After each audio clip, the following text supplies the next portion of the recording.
어두운 요양원 복도. 빨리요. 빨리 움직여요. 어르신이 위급해요. 요양원 관계자의 긴급한 목소리가 복도 전체에 울려 퍼지고 아은의 아버지가 들것에 실려 병원으로 급히 옮겨집니다. 그날 아버지는 세 번째로 쓰러지셨습니다.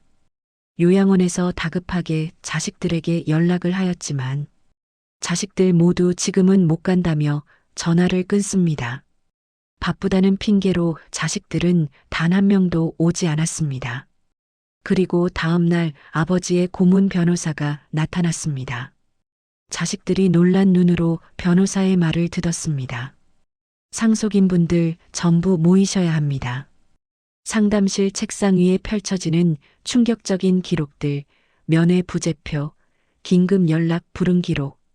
자식들의 표정은 일순간 무너집니다. 하지만 그날 공개된 건 유산이 아니었습니다. 나를 버린 너희에게 내가 남길 것은 기록뿐이다. 이 한 문장에 그들의 인생이 끝났습니다. 평생 성실한 공장직 노동자로 일했으며 자식들에게 무언의 희생을 해온 아버지. 그 아버지를 무심하게 내쳐버린 자식들이 어떻게 후회하게 되는지 끝까지 시청해 보세요.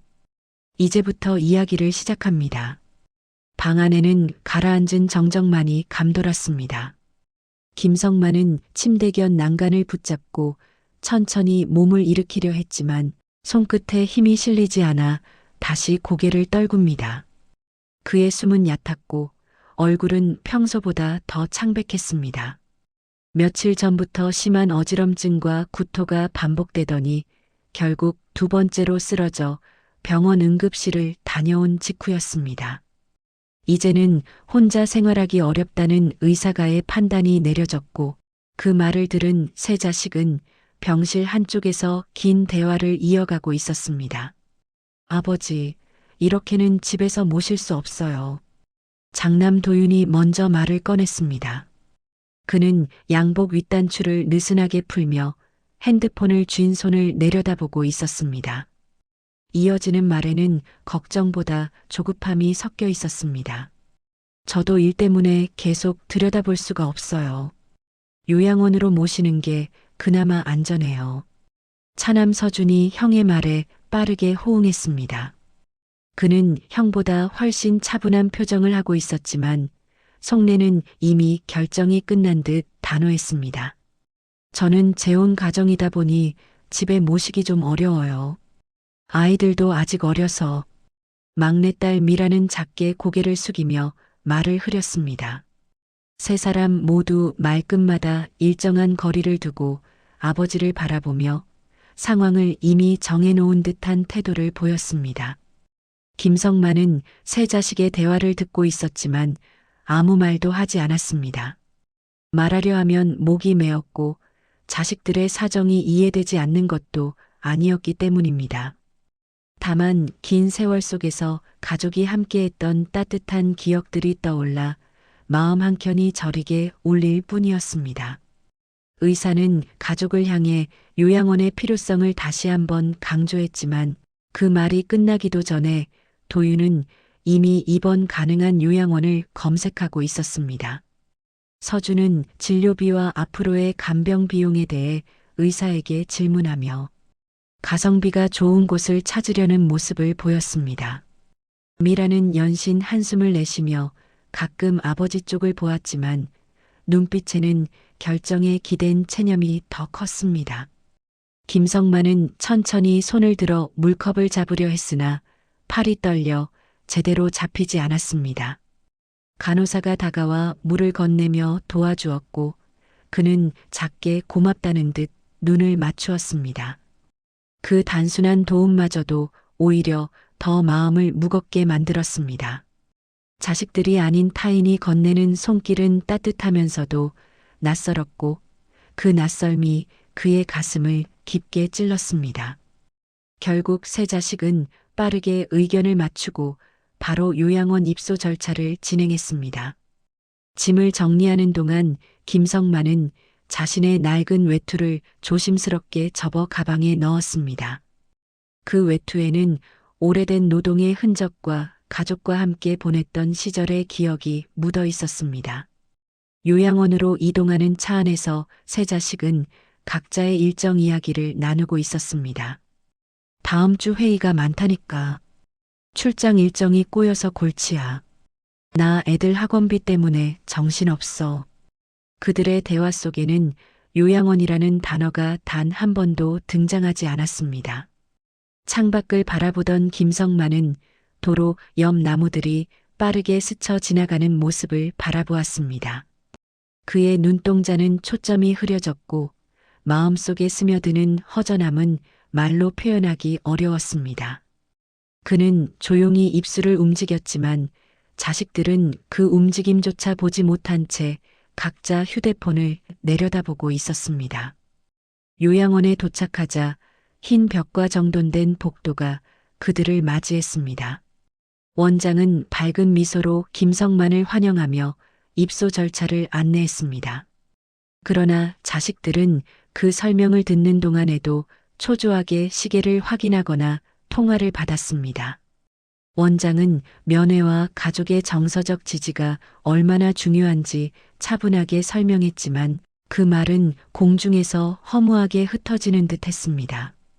김성만은 휠체어에 앉아 조용히 새로운 방으로 들어갔습니다. 창가 자리에는 작은 화분이 놓여 있었고 벽에는 다른 입소자들의 사진과 행사 일정이 붙어 있었습니다. 그는 천천히 방을 둘러보며 이곳에서 앞으로의 시간이 시작될 것임을 실감했습니다.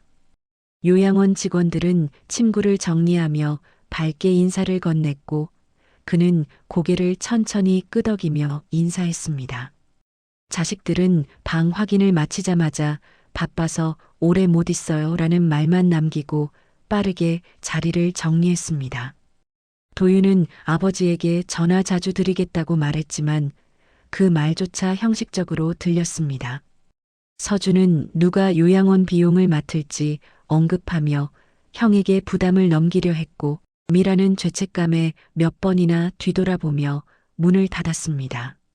문이 닫히고 복도 소리가 잦아들자 방 안에는 다시 고요가 찾아왔습니다.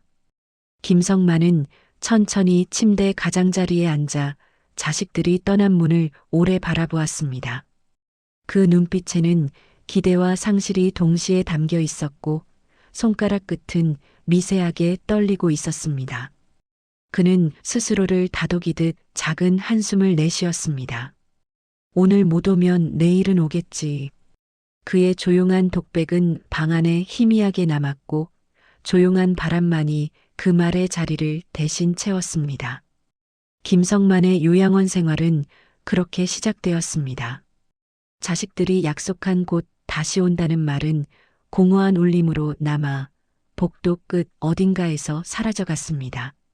요양원 생활이 시작된 지 한 달이 지나자 김성만의 방 안에는 점점 익숙한 정적이 자리 잡기 시작했습니다. 창가로 비치는 햇빛은 늘 같은 시간에 들어왔고 복도에서는 간병인들의 발걸음과 다른 노인들의 대화 소리가 일정한 리듬으로 흐르고 있었습니다. 그러나 그 속에서도 가장 기다려지는 소리는 자식들의 목소리였습니다. 그는 늘 휴대폰이 울릴 때마다 가느다랗게 눈을 뜨며 자식들의 이름을 기대했지만 대부분은 요양원 안내 문자나 진료 예약 알림에 불과했습니다. 이번 주는 조금 바빠 아버지. 다음 주에 시간 되면 갈게요. 도윤의 통화는 늘 짧았고 전화기 너머의 목소리는 숨 가쁘게 움직이는 듯 급했습니다. 그는 업무 보고 중이라며 전화를 서둘러 끊기 바빴습니다. 형이 먼저 가는 게 맞지. 내가 가면 뭐라 할 거잖아. 서준은 특유의 침착한 말투로 책임을 피해갔습니다. 그는 늘 한 발짝 물러나 형의 의견에 기대는 방식으로 자신의 부담을 줄이곤 했습니다. 미안해, 아버지 애들 일정이 정신없어서. 미라는 마음 한켠에 죄책감을 숨기지 못했지만 행동은 늘 말과 반대로 흘렀습니다.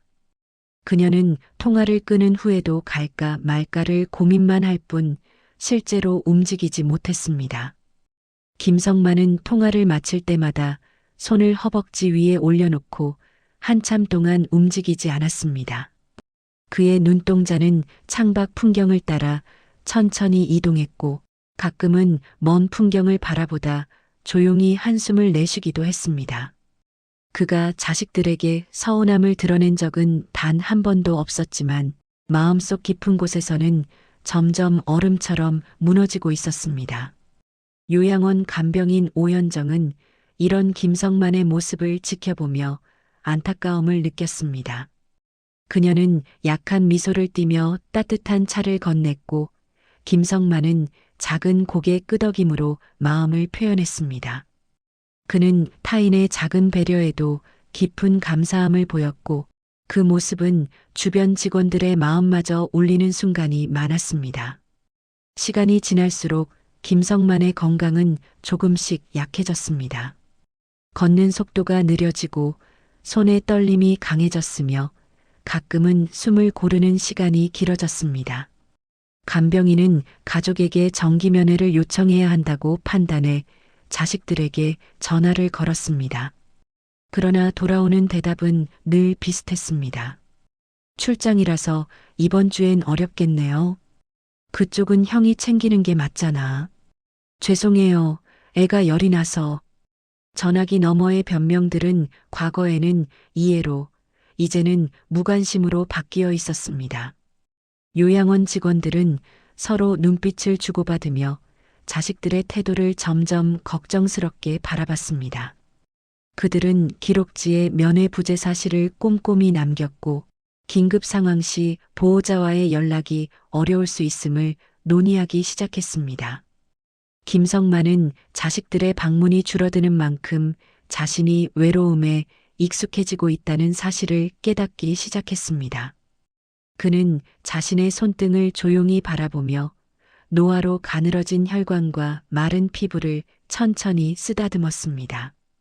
그 손은 평생 공장에서 기계를 다루며 가족을 지켜온 손이었고 손끝마다 과거의 생계와 희생이 묻어 있었습니다.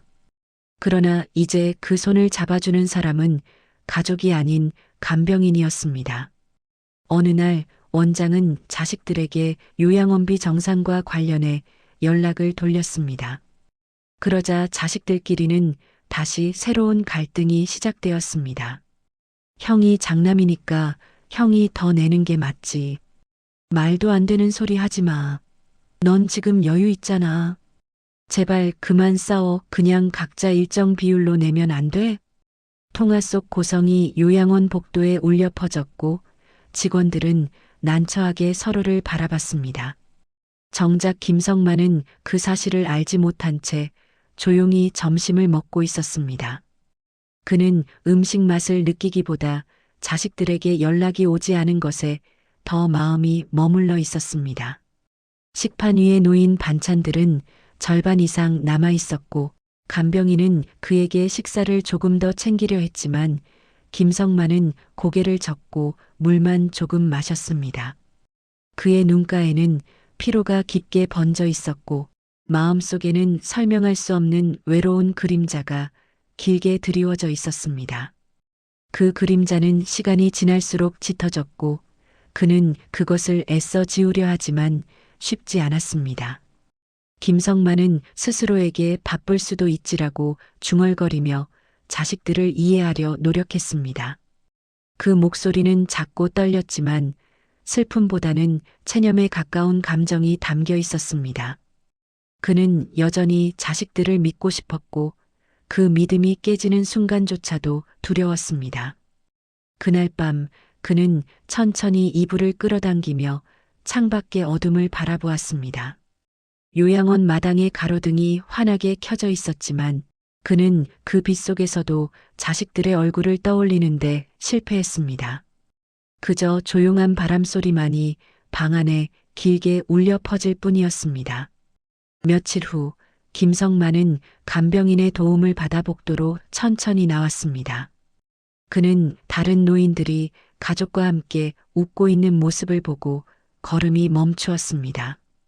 그 장면은 그의 가슴을 묵직하게 눌렀고 오래전 자식들과 함께했던 시간들이 스쳐 지나갔습니다. 그 순간 그는 자신의 손끝을 꼭 움켜쥐며 마음속 깊은 곳에 고여있던 말을 꾹 눌러 담았습니다. 김성만의 눈빛은 흔들리고 있었지만 그 표정에는 말로 설명할 수 없는 상실과 고독이 서려 있었습니다.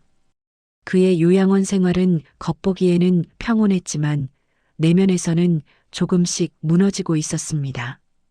김성만의 몸 상태는 지난 며칠 동안 빠르게 악화되고 있었습니다.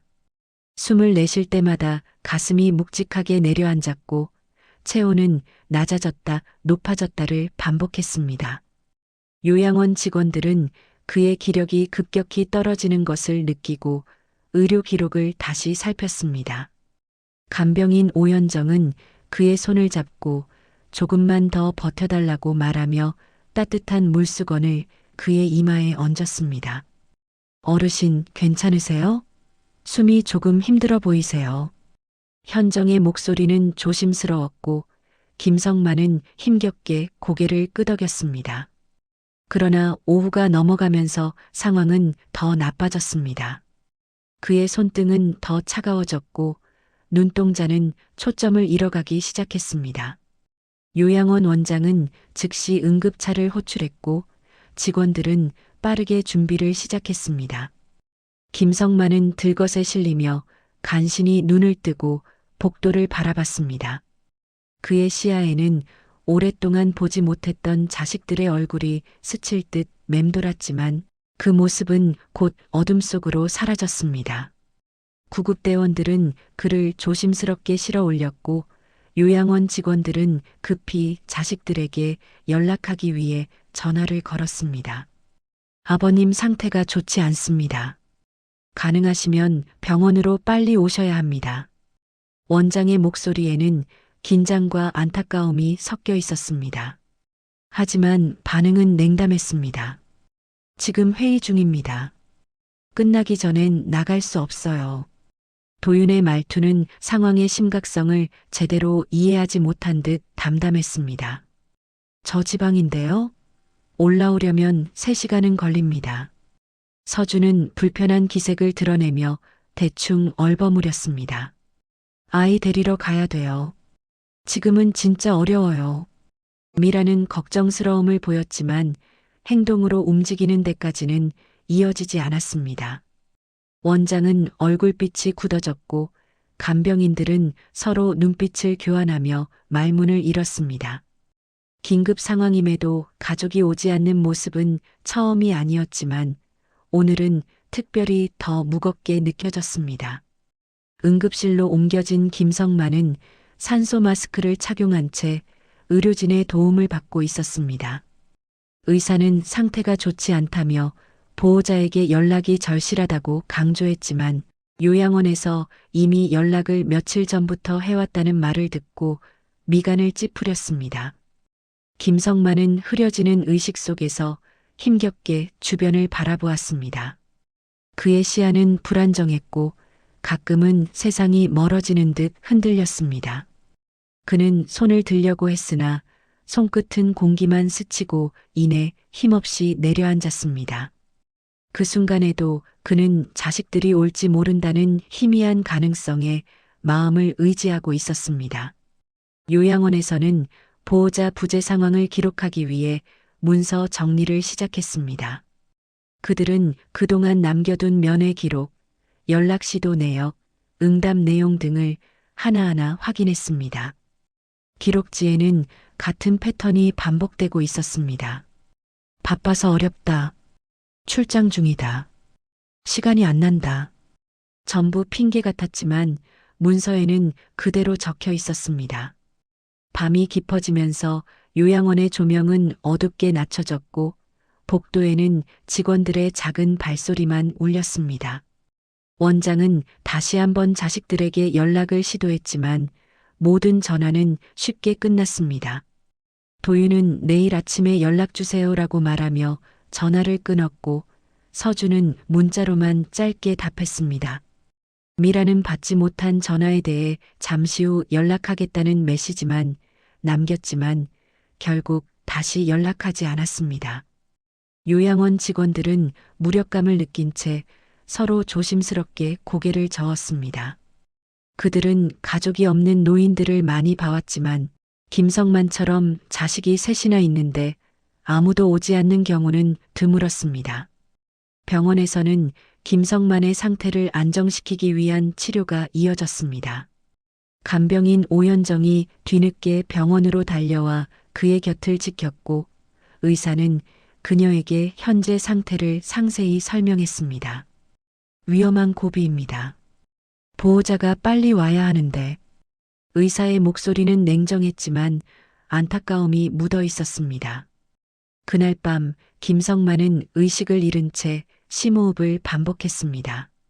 침대를 둘러싼 장비들의 삐소리가 병실을 가득 채웠고 그 소리는 마치 그의 남은 시간을 세고 있는 것처럼 느껴졌습니다. 의사는 마지막으로 보호자 연락 여부를 확인했지만 요양원에서 건넨 문서에는 모두 불응이라는 기록만 남아 있었습니다. 요양원 복도는 깊은 어둠 속에 잠겨 있었고 직원들은 교대 시간마다 그를 걱정하며 병원 상황을 체크했습니다.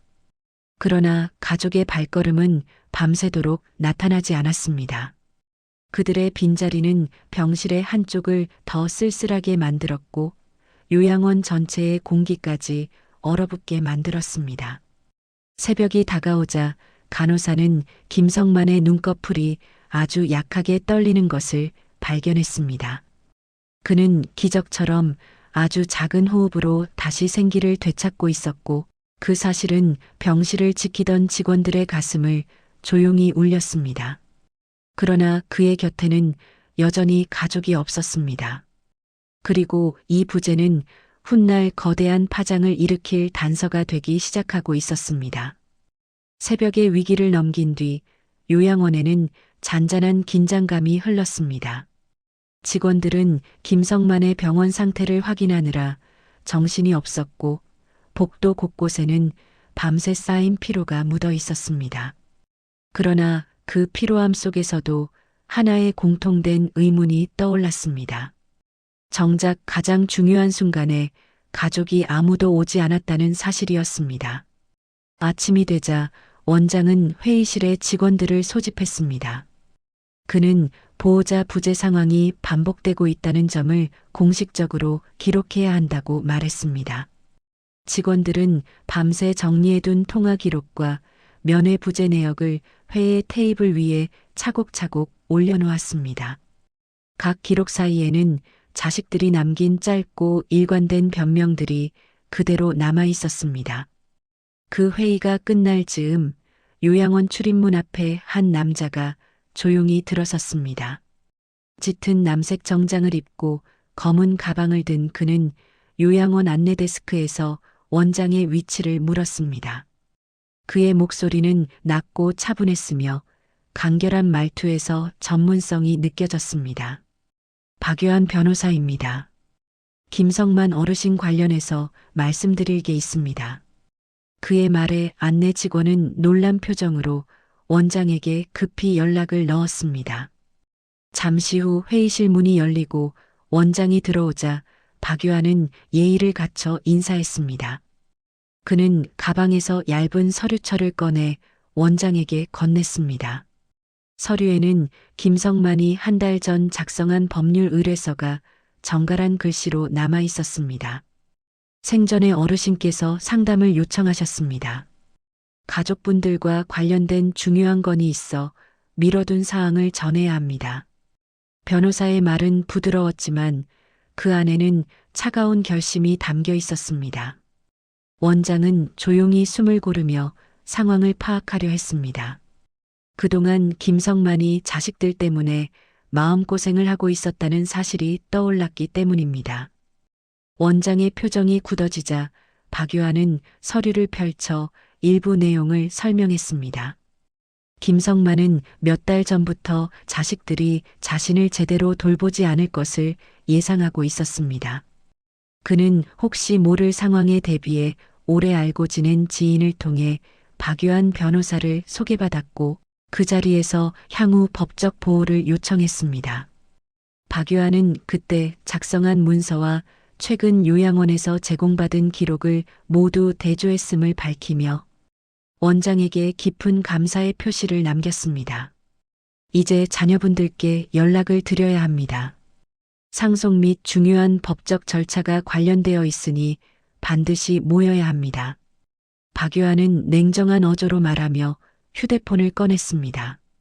그는 자식들의 번호를 하나씩 눌렀고 잠시 후 첫 번째 통화가 연결됐습니다. 김도윤 씨 맞으십니까? 저는 김성만 어르신의 법률 대리인 박유한 변호사입니다. 변호사의 말에 도윤은 순간 목소리를 낮추며 상황을 캐묻기 시작했습니다. 변호사요? 아버지가 그런 걸 맡겼다고요? 무슨 일입니까? 낯선 단어가 등장하자 도윤의 말투는 갑자기 예민하게 변했습니다. 그는 혹시 모를 재산 문제를 떠올리며 자세한 설명을 요구했습니다. 유산 및 중요한 절차가 있어 상속인 전원이 모여야 합니다. 가능한 빨리 요양원으로 와주십시오. 변호사는 세부 내용을 밝히지 않았고 그 말투는 더 큰 궁금증을 유발했습니다. 도윤은 당황한 듯 전화를 잠시 들고 있다가 서준에게 급히 연락을 돌렸습니다. 야, 아버지가 변호사를 썼대. 뭐가 있는 거 아냐? 도윤의 목소리에는 기대와 불안이 동시에 깃들어 있었습니다. 잠시 후 서준에게도 같은 전화가 걸려왔습니다. 그는 최대한 침착한 척했지만 눈빛은 흔들리고 있었습니다. 상속 관련이라고요? 아버지에게 그런 게 있었습니까? 서준은 재산의 존재를 처음 들은 듯 놀란 척했지만 그의 마음은 이미 계산을 시작하고 있었습니다. 막내딸 미라에게도 전화가 연결되자 그녀는 순간 말을 잇지 못했습니다. 저 아버지가 그런 걸 남기셨어요? 무슨 일이죠? 미라의 목소리는 떨렸고 그녀는 핸드백을 움켜쥔 채 조용히 숨을 고르며 상황을 정리했습니다. 세 자식 모두 변호사와 유산이라는 말에 빠르게 움직이기 시작했습니다. 그들은 각자 바쁜 일정을 뒤로 미루고 요양원으로 가기 위한 준비를 했습니다. 그들의 얼굴에는 아직 알지 못하는 반전이 기다리고 있었지만 지금은 오로지 재산 문제만 머릿속을 채우고 있었습니다. 요양원 직원들은 복도 창문을 통해 급히 들어오는 자식들의 모습을 보았습니다. 그들은 갑작스러운 방문의 이유가 단순한 걱정 때문이 아니라는 사실을 직감했습니다. 그 순간 김성만의 방 앞 복도는 잠시 고요해졌습니다. 변호사 박유한은 서류철을 정리하며 결심을 굳혔습니다. 이제 곧 자식들에게 아버지가 남긴 진짜 마지막 메시지를 전달해야 했기 때문이었습니다. 그리고 그 메시지는 그들의 인생을 완전히 뒤집을 한 문장으로 시작될 예정이었습니다. 요양원 상담실 안은 묘하게 눌린 공기 속에 조용히 숨을 죽이고 있었습니다. 도윤, 서준, 미라 세 자식은 각각 다른 표정으로 자리에 앉아 있었고 그들의 시선은 모두 책상 한가운데 놓인 서류철에 집중되어 있었습니다. 변호사 박유한은 천천히 의자를 당겨 앉으며 서류를 정리했습니다. 그의 움직임은 침착하고 단정했지만 자식들의 눈빛은 점점 불안으로 뒤덮여갔습니다. 먼저 와주셔서 감사합니다. 오늘 설명드릴 내용은 상당히 중요합니다. 박유한의 말이 시작되자 세 사람 모두 무의식적으로 허리를 곧게 세웠습니다. 그러나 그 순간에도 도윤은 속으로 생각하고 있었습니다. 이렇게 불렀다는 건 뭔가 남긴 게 있다는 거겠지. 서준 역시 손끝을 만지작거리며 재산 규모를 추측했고 미라는 복잡한 표정으로 입술을 눌렀습니다. 변호사는 묵묵히 서류를 펼쳐 보이며 조용한 목소리로 말을 이었습니다. 아버님께서는 생전에 몇 가지 법적 조치를 하셨습니다. 그리고 그 내용이 오늘 여러분께 전달되어야 합니다. 그 말이 끝나자 도윤이 먼저 물었습니다. 유산 관련된 내용입니까? 정확히 어떤 절차가 있는 건가요? 그의 목소리에는 조급함이 섞여 있었고 말투는 벌써 기대에 기울어 있었습니다. 잠시 후 설명드리겠습니다. 박유한은 감정이 실리지 않은 단호한 말로 그 기대를 차단했습니다. 그는 서류철을 뒤집어 보이며 중요한 페이지를 하나 꺼냈습니다. 설명은 유산이 아닌 전혀 다른 문장으로 시작되었습니다. 먼저 아버님은 현재까지 어떤 재산도 상속 대상자에게 남기지 않으셨습니다. 순간 상담실 분위기는 얼어붙었습니다. 도윤의 얼굴이 눈에 띄게 굳었고 서준은 믿을 수 없다는 표정으로 몸을 앞으로 숙였습니다. 미라는 작게 숨을 들이쉬며 손끝을 움켜쥐었습니다. 그게 무슨 말입니까? 아버지가 집도 있었고 예금도. 서준이 목소리를 높이며 반문했습니다. 박유한은 흔들림 없이 답했습니다. 모두 정리하셨습니다. 요양원 입소 이후부터 하나씩 처리하셨고 자녀 재산은 외부 기부와 공익 목적에 사용하도록 일임하셨습니다. 도윤은 어이가 없다는 듯 몸을 뒤로 젖혔고 입술을 꽉 깨물었습니다.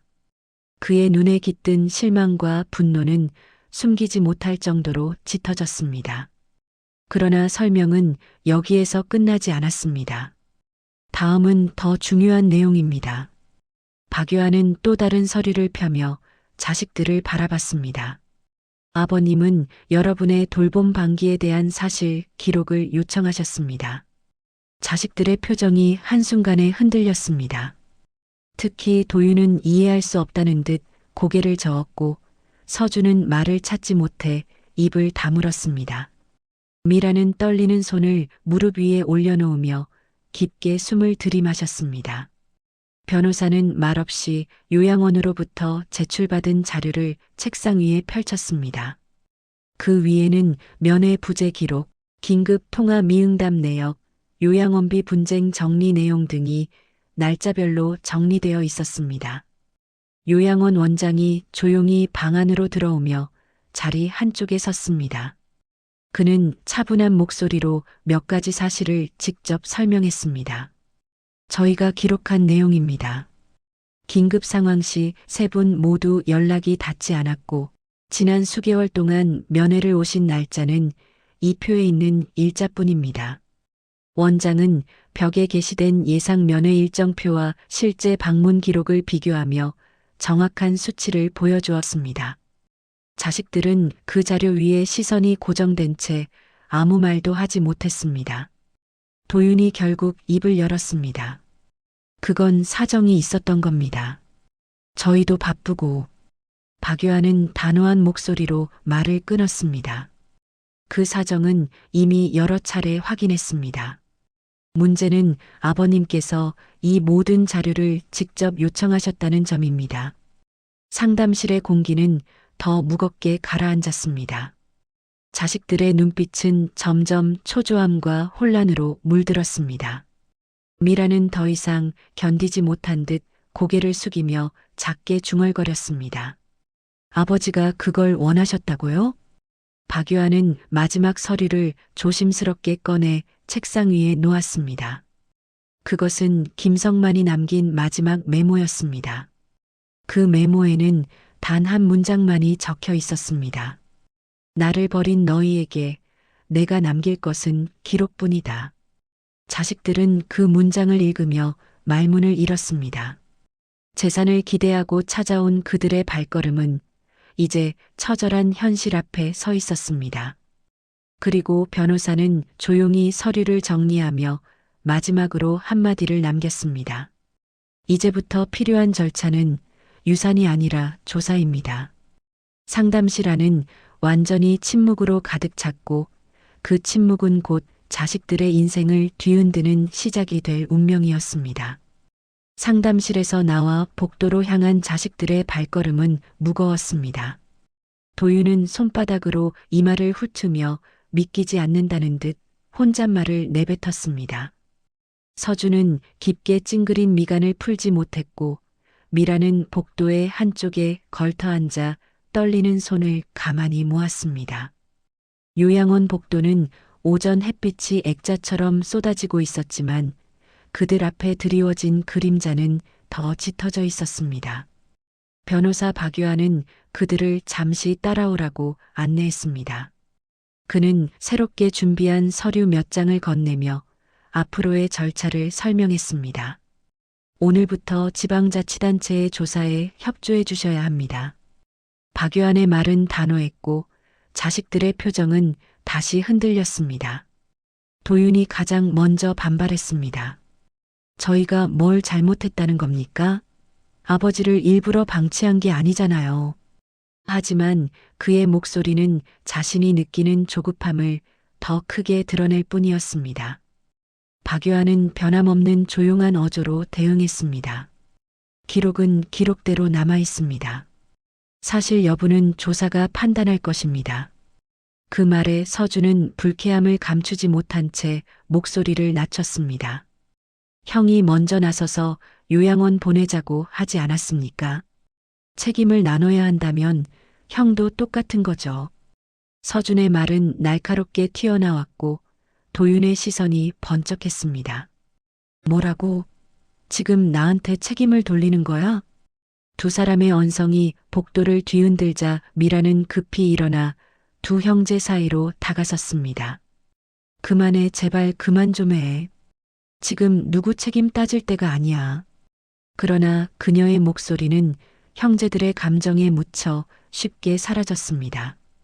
요양원 직원들은 멀리서 이 모습을 지켜보며 안타까운 표정을 지었습니다. 그들은 지난 수개월 동안 김성만 옆에서 있었던 기록들을 알고 있었고 그 기록들이 결코 편향되지 않았다는 사실도 알고 있었습니다. 원장은 조용히 자식들에게 다가가 상황을 정리했습니다. 조사 과정에서 저희가 보유한 모든 자료를 제출할 예정입니다. 오해 없으시길 바랍니다. 그 말에 도윤과 서준은 순식간에 말을 잃었습니다. 두 사람의 표정에는 불안과 당혹감이 섞여 있었고 서로를 바라보는 눈빛에는 이미 깊은 균열이 생기고 있었습니다. 한편 미라는 원장의 설명을 듣는 동안 눈물이 맺혔습니다. 그녀는 지난 수개월간 아버지를 떠올리며 자책의 감정에 사로잡혔습니다. 그녀의 어깨는 조용히 흔들렸고 손끝은 주먹처럼 말려 들어갔습니다. 저희가 그렇게까지 아버지를 힘들게 한 건가요? 미라의 목소리는 거의 들리지 않을 정도로 작았습니다. 원장은 부드럽지만 단호한 어조로 대답했습니다. 어르신께서 원하신 건 단지 가족분들의 관심이었을 겁니다. 그 말은 미라의 마음을 깊이 찔렀고 그녀는 고개를 푹 숙였습니다. 잠시 후 박유한은 조사 자료 제출 일정표를 하나씩 나눠주었습니다. 그 표에는 자식들이 조사에 참여해야 하는 날짜와 자료 제출 항목들이 상세히 적혀 있었습니다. 자식들은 서류를 받으며 서로 어색한 시선을 주고받았습니다. 그 시선 속에는 책임을 피하려는 단념과 서로를 탓하려는 감정이 동시에 얽혀 있었습니다. 도윤은 사실을 부정하려는 듯 서류를 흔들었습니다. 이건 잠깐의 실수였을 뿐이에요. 바빠서 못 간 걸 방기라고 부르는 건 너무 지나치잖아요. 그러나 박유한은 자비 없는 현실을 전달했습니다. 바쁨은 정당한 사유가 되기 어렵습니다. 긴급 상황에서도 연락 불응이 반복되었습니다. 그의 말에 서준이 다시 도윤을 노려보았습니다. 봐요. 변호사님도 말하잖아. 형이 기본적으로 더 무시한 거 아니냐고. 도윤은 순간 목소리를 높였습니다. 내가 언제 제대로 연락한 적이 있다고 그래. 미라는 두 형제를 바라보다 결국 참지 못하고 울음을 터뜨렸습니다.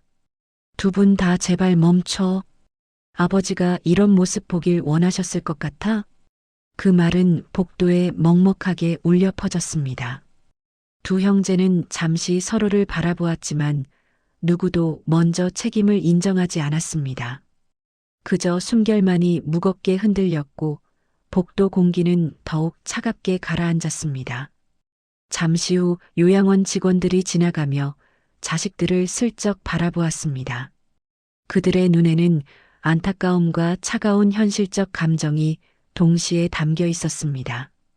정말로 어르신을 생각했다면 오늘 이런 일이 있었을까? 직원들의 묵묵한 표정이 말해주고 있었습니다. 변호사는 마지막으로 세 사람을 향해 차분한 목소리로 정리했습니다. 이제 중요한 것은 서로를 탓하는 것이 아니라 사실을 정확히 밝히고 책임을 정리하는 일입니다. 그 말은 날카로웠지만 현실을 벗어난 감정은 단 하나도 담겨 있지 않았습니다. 자식들은 다시 한번 고개를 숙였고 그들 사이의 간격은 한 걸음씩 점점 더 멀어져 갔습니다. 그 간격 속에는 아버지의 빈자리가 놓여 있었고 그 빈자리는 이제 평생 지울 수 없는 후회로 남기 시작했습니다. 요양원의 복도에는 다시 정적이 깔렸습니다. 하지만 그 정적은 처음의 평온한 고요가 아닌 관계가 무너져가는 소리를 에둘러 감싸고 있는 긴 침묵이었습니다. 조사가 공식적으로 시작된 지 며칠 후 요양원에는 한 통의 문서가 도착했습니다. 그 문서는 병원에서 전달한 김성만의 진료 최종 기록과 함께 그의 개인 의사 결정을 정리한 자료였습니다. 요양원 원장은 자식들을 다시 불러 상담실로 안내했습니다. 그곳에는 변호사 박유한도 이미 도착해 있었고 테이블 위에는 봉투 하나가 조용히 놓여 있었습니다.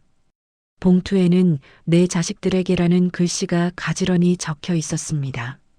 종이를 바라보는 자식들의 손끝은 미세하게 흔들렸습니다.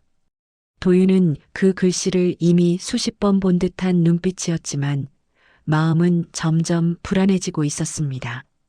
서준은 옆에서 입술을 깨물며 소리 없는 긴장감을 삼켰습니다. 미라는 눈가에 금세 눈물이 고였습니다.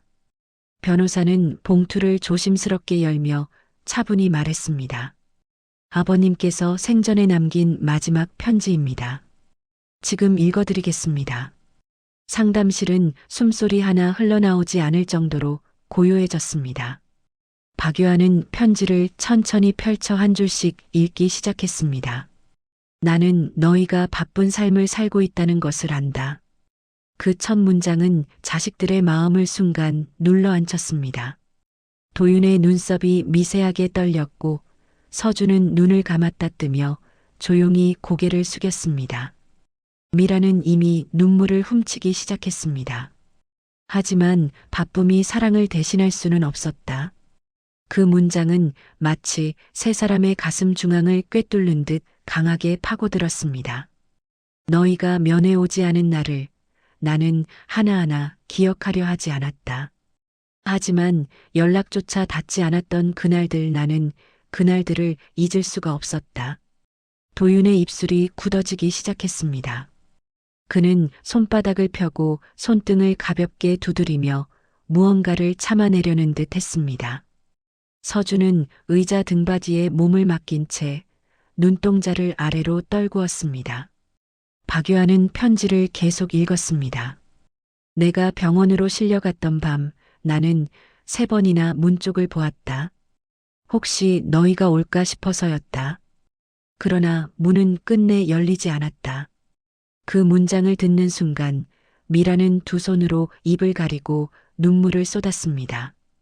그녀의 어깨는 조용히 흔들렸고 눈물은 턱을 타고 떨어졌습니다. 서준은 얼굴을 감싸주며 숨을 깊게 몰아쉬었고 도윤은 고개를 들어 천장을 바라보며 흐르는 눈물을 억지로 삼켰습니다. 박유한은 마지막 페이지를 넘기며 조용히 읽었습니다. 나는 가진 것을 기부했다. 재산보다 더 중요한 것은 너희가 남은 인생에서 무엇을 선택하느냐이다. 부모를 버린 건 결국 자기 삶을 버린 것과 같다. 편지는 그것으로 끝이었습니다. 하지만 그 짧은 문장들이 준 충격은 상담실을 완전히 뒤흔들었습니다.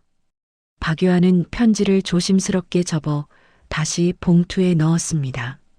그의 표정에는 어떤 감정도 섞여 있지 않았고 오직 사실을 전달하는 자로서의 단정함만 남아 있었습니다.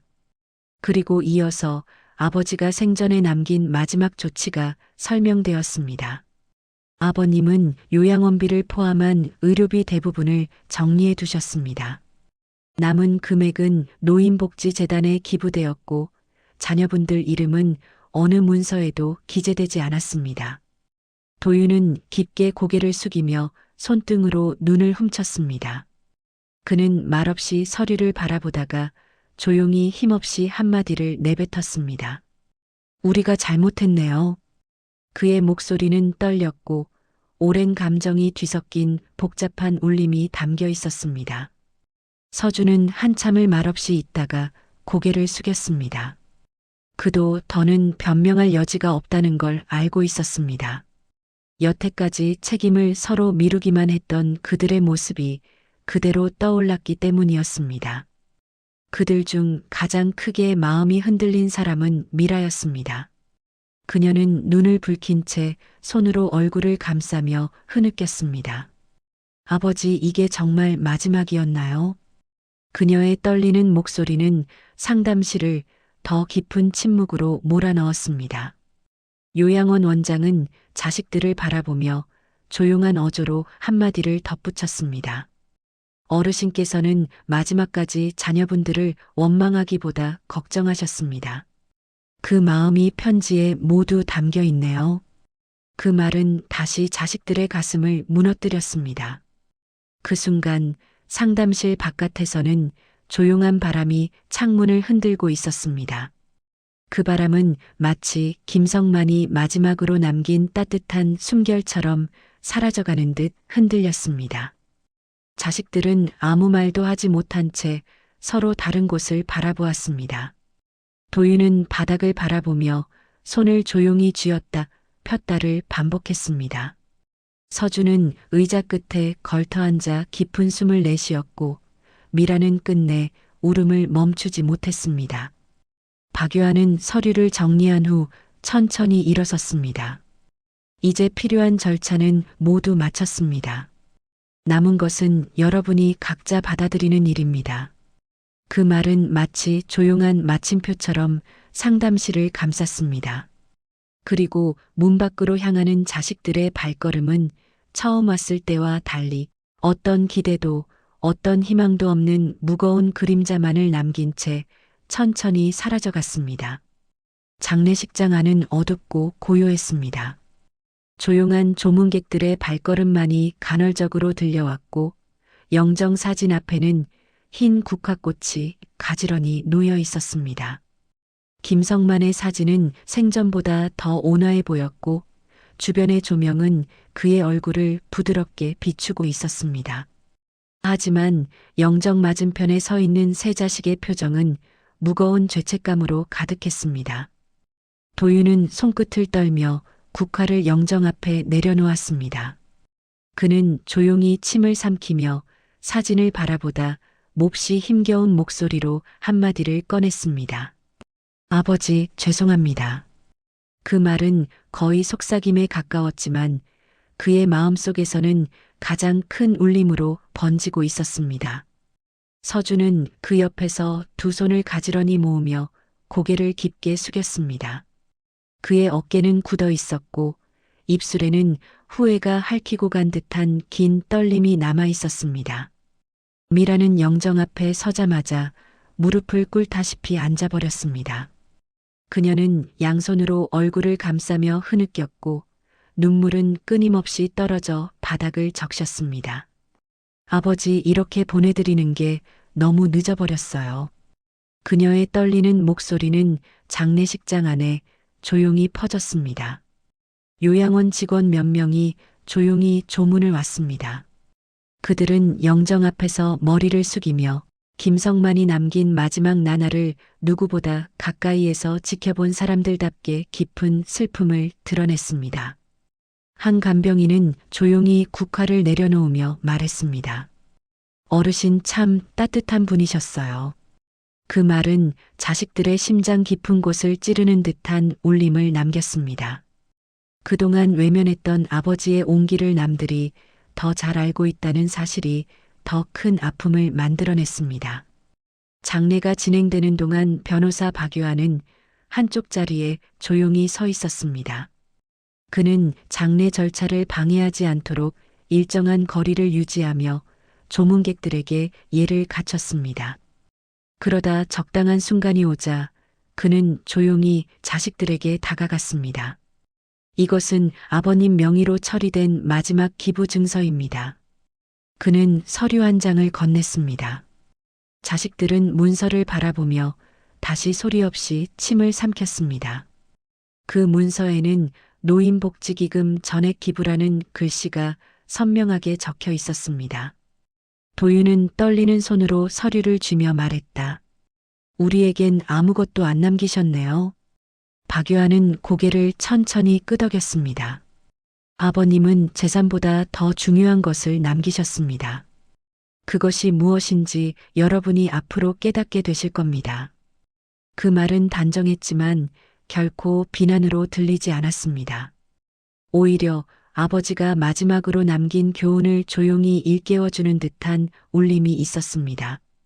장례식이 끝나고 자식들은 밖으로 향했습니다. 장례식장 입구를 나서는 순간 찬바람이 세 사람을 스쳐 지나갔습니다. 그 바람 속에는 아버지가 남긴 온기와 마지막 메시지가 스며 있는 듯 했습니다. 세 자식은 각자의 차 앞에서 멈춰 섰습니다. 말을 하려 했지만 누구도 먼저 입을 열지 못했습니다. 결국 도윤이 낮게 한마디를 내뱉었습니다. 우리 앞으로 어떻게 해야 하지? 서준은 깊은 한숨을 내쉬며 고개를 돌렸고 미라는 눈물 자국이 마르지 않은 얼굴로 조용히 답했습니다. 아버지가 남긴 말, 그거부터 지켜야겠지. 그러나 그 말은 공허한 바람 속에 흩어지는 듯 했습니다. 세 사람의 발걸음은 자연스럽게 서로 다른 방향으로 향했고 그들의 그림자는 다시 한번 멀어져 갔습니다. 요양원 한켠에는 김성만의 이름으로 설치된 작은 의자가 놓였습니다. 그 의자에 새겨진 문구는 조용히 빛나고 있었습니다. 누군가의 부모는 늘 누군가의 삶입니다. 의자는 시간이 흘러도 변하지 않을 자리에 놓여 있었고 그 앞에서 멈춰선 바람은 마치 그의 마지막 숨결처럼 조용히 흔들리고 있었습니다.